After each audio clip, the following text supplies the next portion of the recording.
Hello, Ragers. I'm assuming that by now you have heard of the brand mnml, or at least you have seen your favorite Instagram fashion dictator partake in playful banter at the expense of the brand. Or you may have seen other people making mnml the butt of their jokes, or just a topic of discussion. All in all, mnml has been gaining popularity recently, but it seems to be for all the wrong reasons. So in this very serious video on this very serious YouTube channel, I will be providing you, my joyous viewers, with some insight into the brand, their history, and other interesting facts, followed by showing off some of the shady things that they have been doing, as well as explaining the lawsuit Chrome Hearts has presented them with. So put on your sicko hoodies, Palm Angels track pants, and Vans with the yellow laces, because it's about to get trill.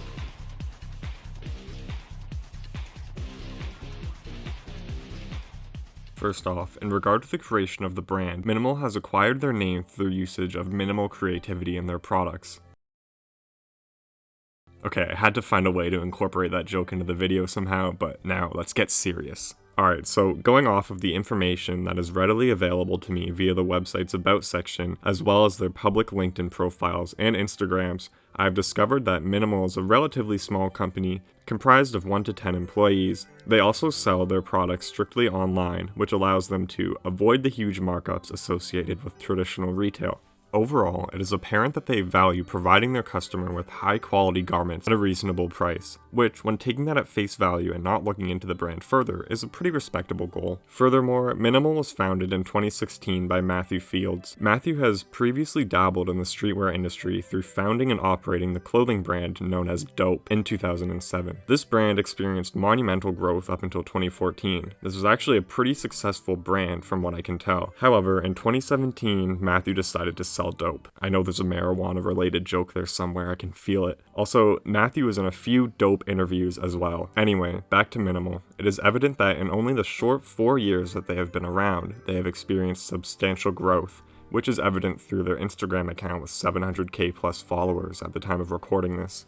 A few of the ways in which mnml has been able to achieve this growth has been through the use of Instagram influencers, as well as features in magazines, such as multiple articles in Hypebeast, as well as a feature in GQ, which has some pretty awesome artwork on the front of it if I do say so myself. But in that GQ article, Matthew addresses that he is heavily inspired by other designers, and that his designs go further than just paying homage, which is evident through the fact that he even goes as far as sending his factories in India and China pieces of clothing to reproduce from popular brands such as Fear of God and Saint Laurent. mnml definitely views themselves as the Robin Hood of streetwear, which I guess could be seen as a good comparison. However, this claim has sparked some controversy, which I will touch on later. But for now, back to their use of influencers. Taking a look through mnml.la's tagged photos on Instagram, it is evident that there are a plethora of streetwear-related influencers repping their clothes. Oftentimes, in the caption of their posts, they will include a discount code and whatnot. Upon looking into this further, mnml has actually worked with a lot of different influencers. Taking a look at influence.co/mnml.la provides you with a list of over 100 different influencers that have worked with mnml. Also, the site provides us with insight into how much mnml is paying these influencers.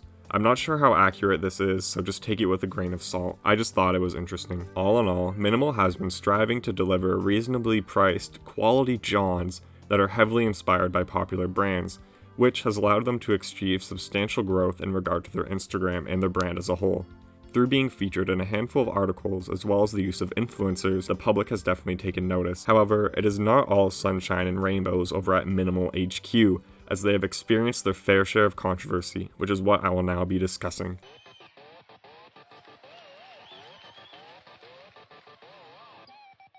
Now, I'm sure that the majority of you are expecting me to say, "Durr, brand copy Chrome Hearts, that's bad." And you would be correct in assuming that. However, there is more that I have to respectfully address, including Jerry Lorenzo's criticism on mnml, and then, of course, their use of essentially outright stolen design. First off, as I mentioned earlier, mnml has proclaimed themselves to be the Robin Hood of streetwear in that GQ article, which was met with some disagreement from Jerry Lorenzo of Fear of God.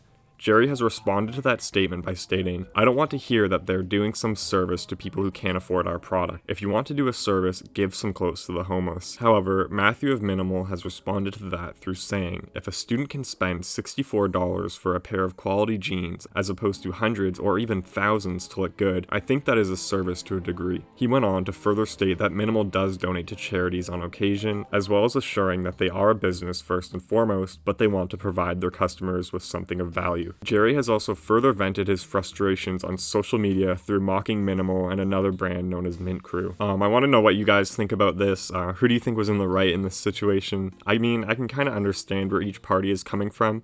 However, I get that Minimal is a business first, but they shouldn't really put themselves on a pedestal here for essentially just selling fast fashion versions of popular clothes. Also, I feel as if Jerry can definitely come off as very unlikable at times. On the other hand, upon subjecting myself to the displeasure of viewing Minimal's website, it didn't take long for me to discover multiple examples of them blatantly copying these other brands' designs. For instance, these drop crotch cargo pants are evidently ripping off Rick Owens' Creech cargos, and to make matters worse, the model is wearing a pair of Chrome Hearts Geo baskets, which is quite ironic. Next, these bungee cord pants are Minimal's take on 99% IS's gob chain pants, I believe. Also, as mentioned by YouTube user Tripping, who has made a similar video on this topic, has pointed out that Minimal has made an alternative, which is a good way of saying replica, to a pair of rude cargos as presented by the wonderful Ari Petro. I could go on and list many more examples of this, but I think you get the point. However, if you want more, check out Space Opera's post on Instagram about this. He outlines a handful of times Minimal has sneakily copied other designers. Moreover, the example I'm sure that most of you are already aware of is Minimal's awful attempt at copying Chrome Hearts jeans.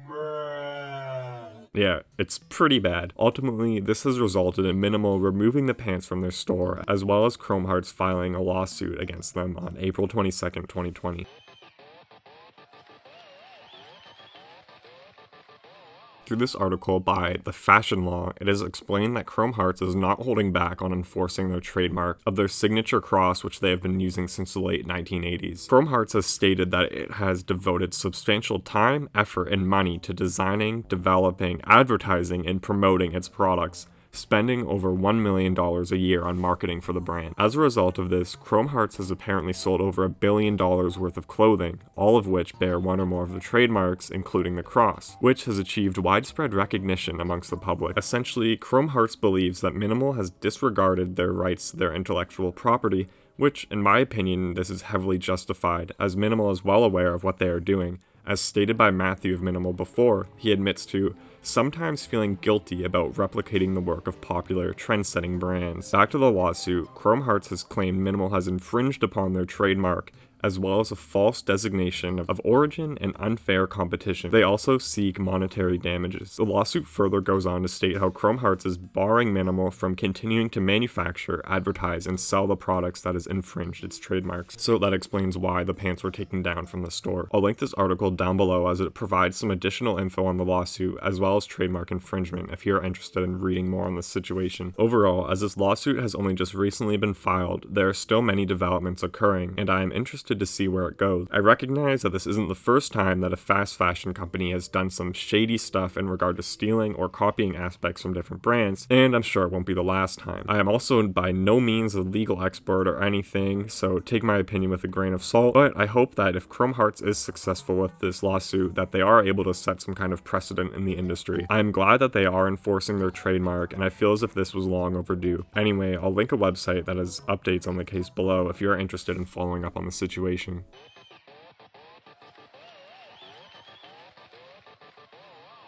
Well, that's about it. Hopefully I was able to provide you guys with some information in regard to what Minimal is all about and clear up any confusion about the brand that you may have, as well as providing detail on the shady shenanigans that they have been partaking in and informing you on the lawsuit. Also, what are your thoughts on the brand and the lawsuit? I'm interested to hear about what you guys have to say. I feel as if this could be the start of some pretty interesting conversations. Anyway, if you've made it this far, thank you. I hope you have a good, but serious rest of your day or night. Yo, Pierre, you wanna come out here?